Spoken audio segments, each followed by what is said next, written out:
नमस्कार, मैं हूं आपके साथ मीनाक्षी रजत और आप देख रहे हैं 3 बजे की 3 बड़ी खबरें। सबसे पहले आपको बताती हूं कि 3 बजे की 3 बड़ी खबरों में कौन सी वो खबर है जो आपके लिए उपयोगी भी रहेगी और आप देखने वाले हैं। तो सबसे पहली खबर में हम बात करेंगे मिडिल ईस्ट की। अमेरिका और ईरान के बीच समझौते की चर्चाएं तेज है, लेकिन हर गुजरते दिन के साथ सामने आ रही नई शर्तें, नए दावे, नए आरोप इस डील पर संदेह के बादल भी खड़े कर रही है।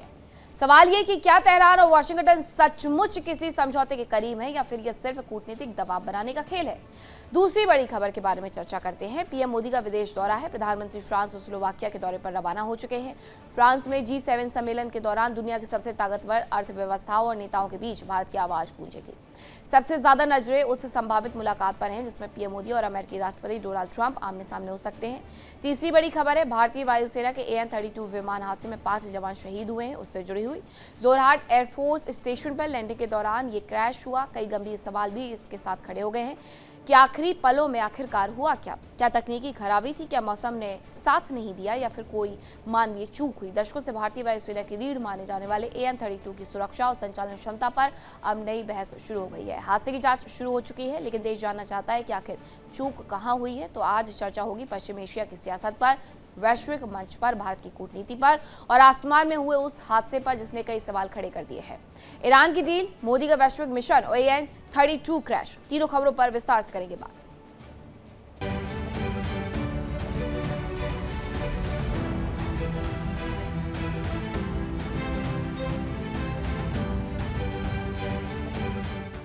और बड़ी खबर आपको बताती हूं, जहां ईरान अमेरिका डील पर अभी भी सस्पेंस बरकरार है। बातचीत आगे बढ़ी, लेकिन शर्तों पर संशय अभी भी बना हुआ है। अब तक अंतिम फॉर्मूले पर कोई बातचीत नहीं हुई है। तेहरान वाशिंगटन के बीच कूटनीतिक हलचल हालांकि तेज है। ईरान से डील होगी या फिर दुनिया को एक और कूटनीतिक छलावा परोसा जा रहा है। क्या वाशिंगटन और तेहरान के बीच में भरोसे की बर्फ पिघल रही है या पर्दे के पीछे धोखे खाना या खेल चल रहा है। एक तरफ समझौते की उम्मीदें, दूसरी तरफ मिसाइलें, प्रतिबंध और धमकियों का साया। सवाल बड़ा है, क्या ये शांति की दस्तक है या युद्ध से पहले का सन्नाटा।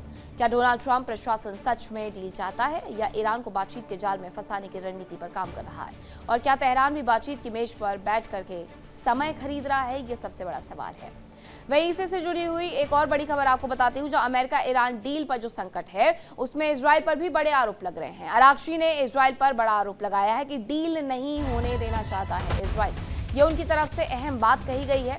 अमेरिका और ईरान के बीच जिस समझौते को लेकर दुनिया उम्मीदें लगा रही थी, उस पर अब ग्रहण लगते हुए नजर आ रहा है।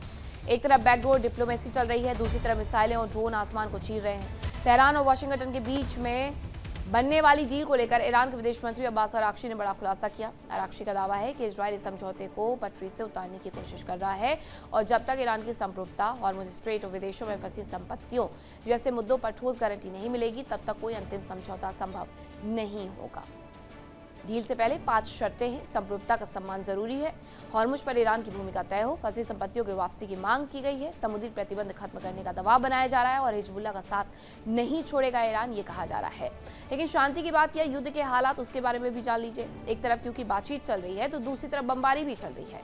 अमेरिकी सेना ने कई ड्रोन गिरा दिए हैं हॉर्मुज़ में, जिसकी वजह से तनाव फिर से बढ़ गया है और इन तनाव के बीच में समझौते की कवायदें भी हालांकि तेज हो गई हैं। दूसरी तरफ ये कहा जा रहा था अब्बास अरागची की तरफ से कि ये डील होने जा रही है। उनकी तरफ से बाकायदा एक पोस्ट किया गया था, डोनाल्ड ट्रंप ने उसे रीट्वीट भी किया है, लेकिन अभी भी बातचीत पर खतरे के बादल मंडरा रहे हैं। उसकी वजह है अमेरिका का बार बार पलटता हुआ रुख, जो कभी कहता है कि उसे समझौता करना है और कभी उसी समझौते पर वो मुकर जाता है। डोनाल्ड ट्रंप चाहते हैं कि उनके अनुसार ये समझौता हो और दूसरी तरफ ईरान चाहता है कि वो जो शर्तें लेकर के आगे बढ़ रहा है वो उससे पीछे बिल्कुल भी ना हटे और उन्हीं तमाम समझौतों पर ही अमेरिका बातचीत करे। अमेरिका के लिए ईगो का सवाल खड़ा हो गया है। हालांकि डोनाल्ड ट्रंप के लिए मिड टर्म इलेक्शन में जीत दर्ज करना बहुत ज़रूरी है, इसीलिए वो चाहते हैं कि किसी तरीके से इस पूरे मुद्दे को शांत कराया जाए और मिड टर्म इलेक्शन में अपनी स्थिति को मजबूर जो हो रही है स्थिति, उसे मजबूत किया जा सके। क्योंकि अगर वो ये इलेक्शन हार गए तो इसके साथ साथ अब राष्ट्रपति के पद से भी उतार दिए जाएंगे। हालांकि उनके लिए कई ऐसे अमेंडमेंट किए गए हैं जिन्हें डोनाल्ड ट्रंप मानने से इनकार कर रहे हैं, जिसमें 60 दिन से ज़्यादा किसी युद्ध को आप खींच नहीं सकते। डोनाल्ड ट्रंप उसे भी मानने से इनकार कर रहे हैं। दूसरी तरफ ईरान इसे अपनी संप्रभुता की लड़ाई बता रहा है और कह रहा है कि अगर उस पर हमले होंगे तो वो बराबर से जवाब भी देगा। अब ना तो डोनाल्ड ट्रंप झुकने के लिए तैयार है, ईरान तो पहले से कसम खा करके बैठा है कि झुकेगा नहीं, तो दूसरी तरफ इजराइल भी इस समय एक महत्वपूर्ण भूमिका अदा करते हुए नजर आ रहा है, जिन पर अब्बास अरागची ये कह रहे हैं कि ये चाहते ही नहीं है कि किसी तरीके से ये पूरा मसौदा तैयार हो जाए। आशीष पांडे हमारे साथ न्यूज रूम से जुड़ गए हैं। आशीष, इस पूरी खबर के बारे में बार बार ये कयास लगाए जाते हैं कि अब समझौता होगा तब समझौता होगा, लेकिन समझौते की कगार पर कोई भी देश आगे बढ़ते हुए नजर नहीं आ रहा है। मोनिका, पिछले अगर हम बात करें पिछले कई महीनों से पहले शुरुआती तस्वीरें जो देखने को मिली उसमें माफ कीजिएगा मीनाक्षी, पिछले कई महीनों से जो है टारगेट देखने को मिल रहे थे और उसके बाद से उन टारगेट को अचीव करने के बाद लगातार ये हो रहा था कि अब कैसे बीच का रास्ता निकाला जाए। डोनाल्ड ट्रंप ये कोशिश कर रहे थे कि बीच का रास्ता निकाला जाए और इसको लेकर लगातार प्रेशर जो है वो बनाते हुए नजर आ रहे थे, खासकर ईरान की हम जो बात कर रहे हैं। ऐसे में अब जंग के बीच शांति की बात कैसे हो ये भी बड़ा सवाल हो जाता है, क्योंकि लगातार हम पिछले कई दिनों से जो देख रहे हैं, स्ट्रेट ऑफ हॉर्मुज की बात करें या दूसरी जगह की बात करें, लगातार हमले जो हैं वो देखने को मिल रहे थे, चाहे बहरीन कुवैत की बात करें या दूसरी जगह की बात करें। ऐसे में सवाल उठ रहा था कि बीच का रास्ता जो निकाला जाए, लेकिन वो होता हुआ नजर नहीं आ रहा था। अब 5 बड़ी शर्तें जो रख दी गई हैं, जिसमें परमाणु हथियार से लेकर संप्रभुता का सम्मान तक की बातें जो हैं वो निकलकर सामने ही है। तो यानी लबोलबाब ओवरऑल हमें ये समझना है कि डील की डगर जो है वो बेहद मुश्किल भरी नजर आ रही है, क्योंकि आप एक तरफ अगर बातचीत कर रहे हैं तो दूसरी तरफ हमले करके वो बातचीत सफल नहीं कर सकते हैं। साथ ही साथ कहीं ना कहीं डोनाल्ड ट्रंप जो है इसके जरिए टाइम लेने का प्रयास भी करते हुए नजर आ रहे हैं और उसकी वजह से इस तरह की तस्वीर जो है वो देखने को मिल रही है। यानी आने वाले समय में अभी भी ये जो डगर है बेहद मुश्किल रहने वाली है। मीनाक्षी, मुश्किल तो रहने वाली है, लेकिन ये पूरी दुनिया के लिए भी तो मुसीबतें बढ़ा रही है। जहां हॉर्मुज एक तरफ ईरान कह रहा है बंद हो गया है, हवाई हमले भी उसकी तरफ से किए जा रहे हैं जहाज़ों पर, दूसरी तरफ अमेरिका कह रहा है कि नाकेबंदी अभी उनकी तरफ से खुली हुई है, जो जहाज़ गुजरना चाहते हैं वो गुजर जाए। लेकिन अगर इन दो देशों ने अपनी मनमानी करनी नहीं छोड़ी तो उसके बाद दुनिया भर में ये संकट गहरा जाएगा तेल गैस का। बिल्कुल, और वो दिख भी रहा है मीनाक्षी लगातार। अगर आप ध्यान से जो हम लोग चीजें बता रहे हैं और देख रहे हैं, समझ रहे हैं, उसमें ये तस्वीर देखने को मिल भी रही है कि अब क्रूड ऑयल की हम जो बात कर रहे थे वो अब महंगा होता हुआ नजर आ रहा है और उसका असर सिर्फ एक जगह नहीं कई जगह पर देखने को मिल रहा है।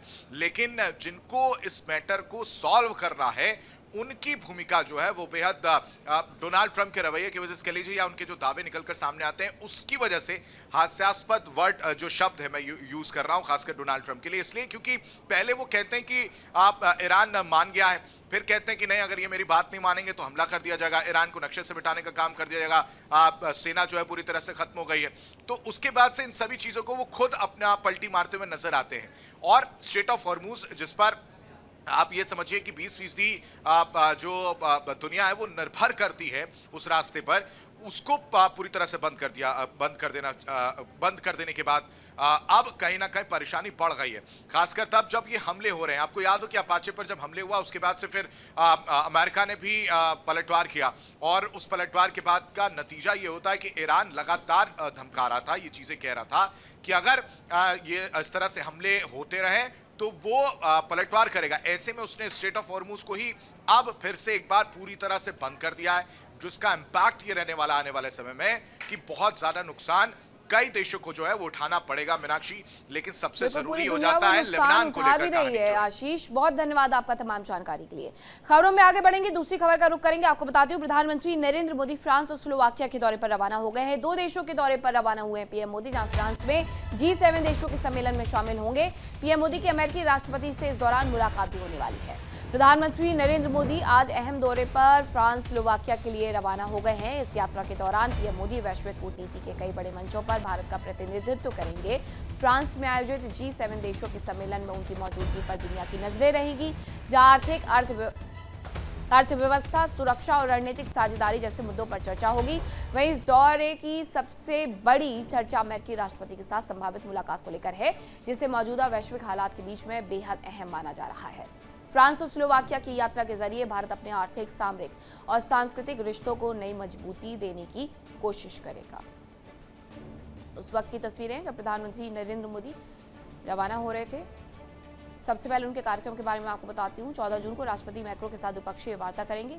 और इसी के साथ वो स्लोवाकिया के लिए रवाना हो जाएंगे। प्रधानमंत्री नरेंद्र मोदी का सबसे पहले फ्रांस का दौरा रहने वाला है, जहां पर नीज में वो भारतीय समुदाय से मुलाकात करेंगे। भव्य स्वागत भी उनका इस दौरान किया जाएगा। G7 शिखर सम्मेलन में हिस्सा लेंगे। 7 स्थायी सदस्यों में France, America, Japan, Germany, Britain, Italy, Canada है। भारत का नाम उसमें नहीं है, लेकिन भारत को हर बार रणनीतिक तौर पर अवश्य न्योता दिया जाता है। इस बार भी आमंत्रित किया गया है। प्रधानमंत्री G7 में शामिल होने के लिए रवाना भी हो गए हैं।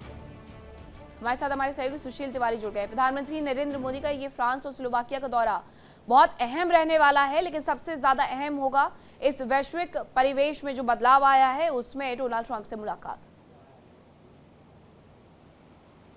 बिल्कुल मीनाक्षी, जिस तरह प्रधानमंत्री आज रवाना हो रहे हैं वो यूरोप के दौरे पे वहाँ पर फ्रांस के राष्ट्रपति और स्लोवाकिया के तमाम जो शीर्ष नेता हैं उनसे मिलेंगे। साथ में सबसे बड़ी बात यह है कि इसमें इस दौरे के दौरान उनकी जो राष्ट्रपति डोनाल्ड ट्रंप हैं अमेरिका के, उनसे मुलाकात हो सकती है। बहुत महत्वपूर्ण माना जा रहा है, क्योंकि जिस तरह नीस शहर में आज प्रधानमंत्री पहुंच रहे हैं और नीस शहर में पहुंचने के बाद वहां पर 14 तारीख को भारत इनोवेट्स एक कार्यक्रम होगा जिसमें वो शामिल होंगे। भारत इनोवेट्स जो कार्यक्रम है, इससे कहीं ना कहीं जो बिजनेस सेक्टर में काफ़ी बूस्टअप मिलेगा, तो इसमें राष्ट्रपति भी रहेंगे फ्रांस के, और इसके बाद फिर वो स्लोवाकिया निकल जाएंगे। स्लोवाकिया में 2 दिन रहेंगे। स्लोवाकिया के जो वहाँ के प्रधानमंत्री हैं उनसे मिलेंगे, क्योंकि स्लोवाकिया की जब आज़ादी 1993 में, जब 1993 में आज़ादी के बाद ये पहली बार कोई भारतीय प्रधानमंत्री वहाँ पर दौरे पर हैं। बाकायदे उनसे तमाम जो व्यापार को लेके, तमाम और भी लोग जो उस देश से संबंधित जो भी व्यापार है उसको लेकर बातचीत होगी।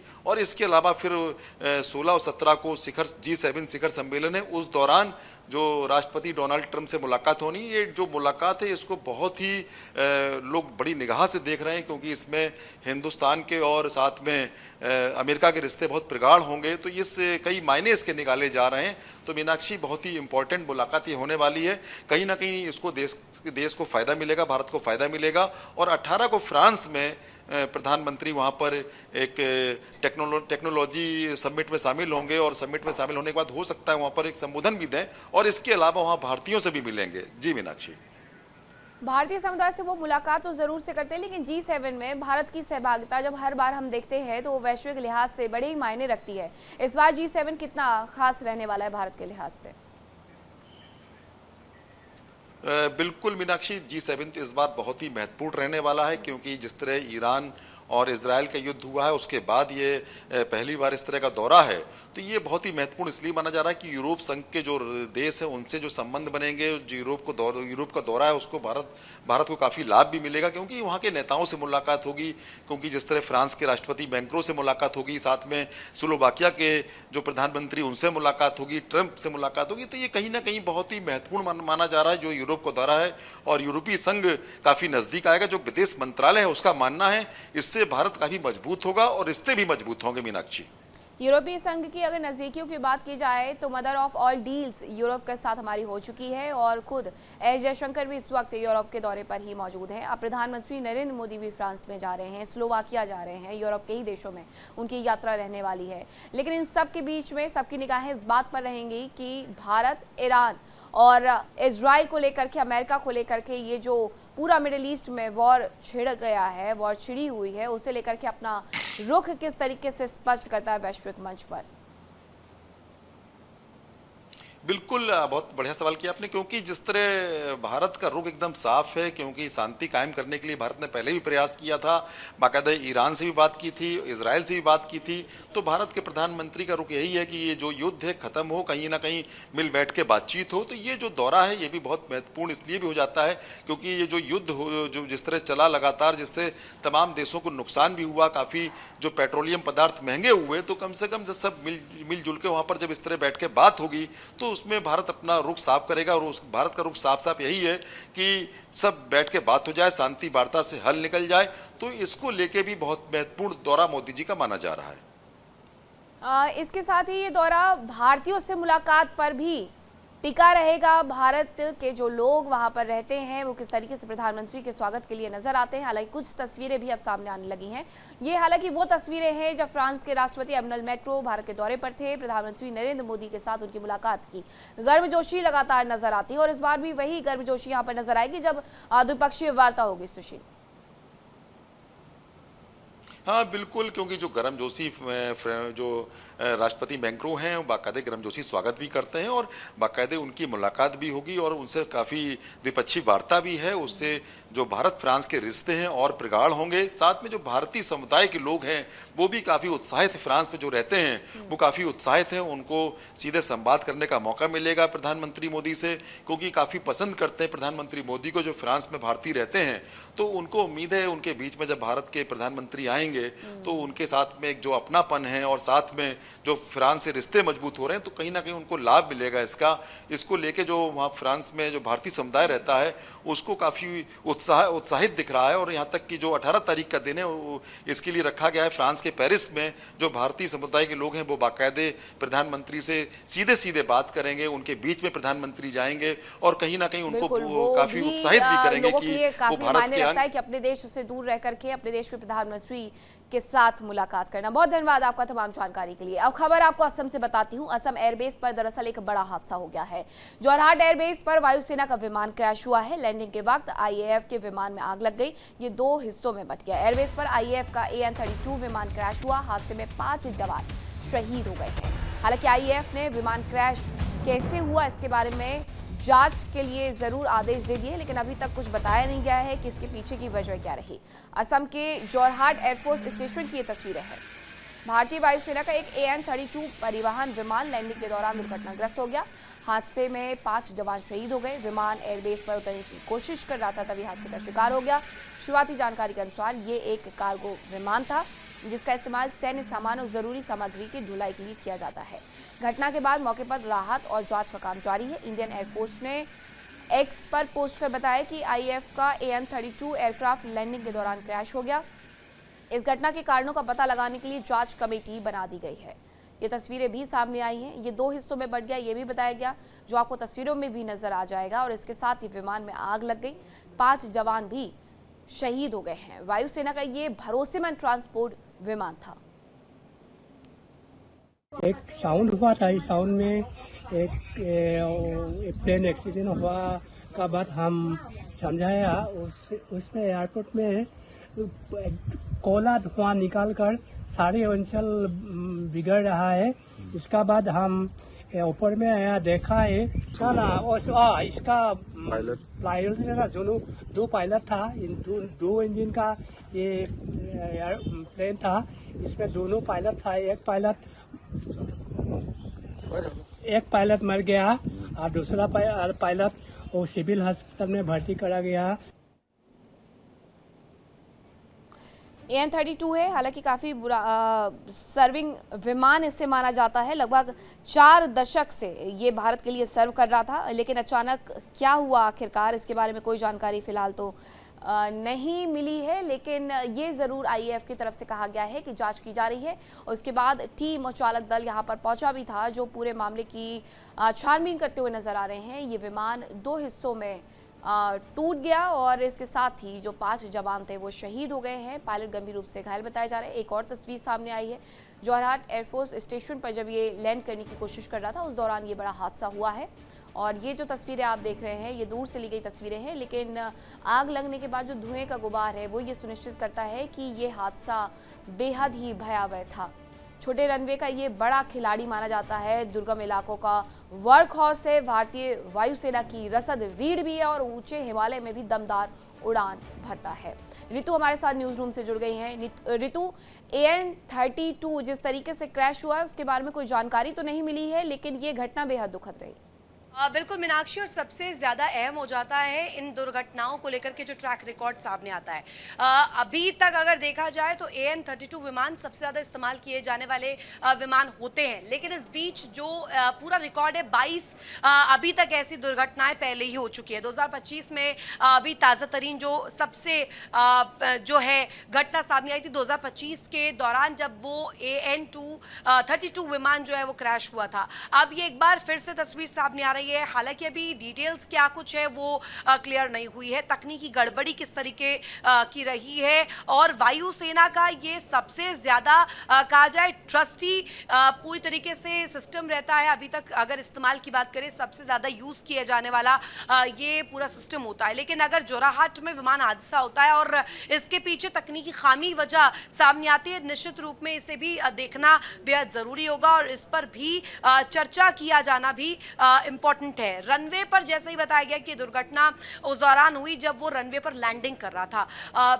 लैंडिंग के दौरान दुर्घटना होती है, धमाका होता है, आग लग जाती है विमान में और सीधे तौर पर क्रैश की जब तस्वीरें सामने आती है उसमें बाकायदे देखा जा रहा है कि मलबा आप पूरी तरीके से फैला हुआ देख पा रहे होंगे। लोग वहां पर जो मौजूद थे, जो आसपास उस दौरान वहां पर थे, वो कहीं ना कहीं वहां पर एकाएक पहुंचते हैं। अफरा तफरी का जो पूरा माहौल है वो बनता हुआ नजर आता है। AN-32 जो विमान है वो महारथी कहा जाता है, सबसे ज्यादा इस्तेमाल किया जाता है। कार्गोस की बात करें या अन्य शिप्स की बात करें, पूरी तरीके से अगर ये तस्वीर दिखाए तो 22 दुर्घटनाएं AN-32 विमान की अभी तक हो चुकी हैं। 2025 में ही ताजा मामला सामने आया था। अब ये पूरी तरीके से जांच योग्य बात है, इन्वेस्टिगेशन योग्य बात है कि आखिर क्यों नहीं इस पर गौर फरमाया जा रहा कि आखिर इस तरीके से तकनीकी खामियों की वजह से अगर ये दुर्घटना होते रहेंगे और अगर IAF इसको लेकर के अगर संजीदगी नहीं बरतता तो आगे भी आने वाले समय में इस तरीके की तस्वीर हो सकती है। बिल्कुल, थोड़ा ऋतु इसके बारे में अगर हम बात करें तो ये 4 दशक से सर्व कर रहा था इंडियन एयरफोर्स में और उसके बाद अचानक से आखिरकार ऐसा क्या हुआ? क्या कोई तकनीकी खराबी थी? क्योंकि एक लंबे वक्त से ये भारतीय सेना को, भारतीय वायुसेना को सर्व करते नजर आ रहा था, इस वजह से ये बड़ा हादसा हो गया। निश्चित रूप में और ख़ास तौर पर ये जो तकनीकी खामी है, हमने अमूमन देखा है जब भी इस तरीके की विमान दुर्घटनाएं होती हैं उस दौरान तस्वीर सामने आती है कि कुछ ना कुछ ऐसा टेक्निकल फॉल्ट रहा हो जिसकी वजह से ये दुर्घटना हुई हो।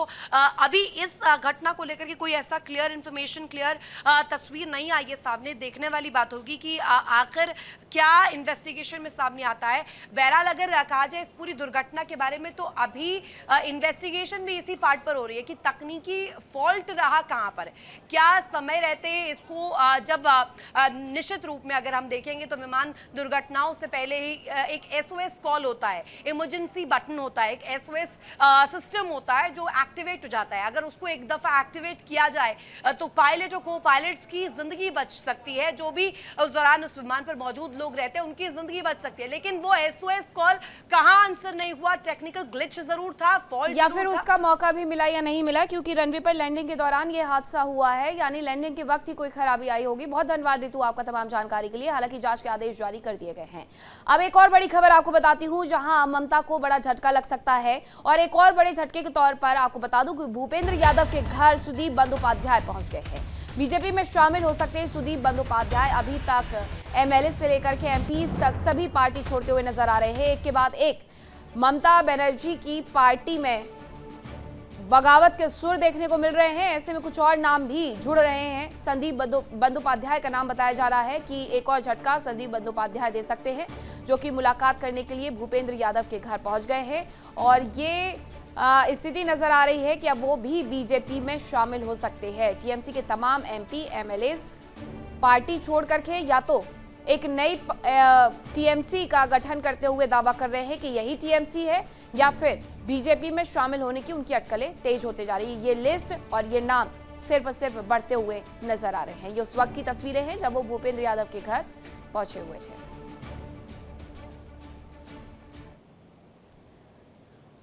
और वक्त एक छोटे से ब्रेक का है, कहीं मत जाएगा। खबरों का सिलसिला लगातार जारी है। इंडिया डेली अब आपको स्मार्ट टीवी पर भी मौजूद है। देखिए इंडिया डेली 24/7 अब आपकी स्मार्ट टीवी पर। इंडिया डेली मौजूद है सभी डिजिटल प्लेटफॉर्म पर लाइव और लगातार। इंडिया डेली 24/7 हर दिन राष्ट्र को समर्पित।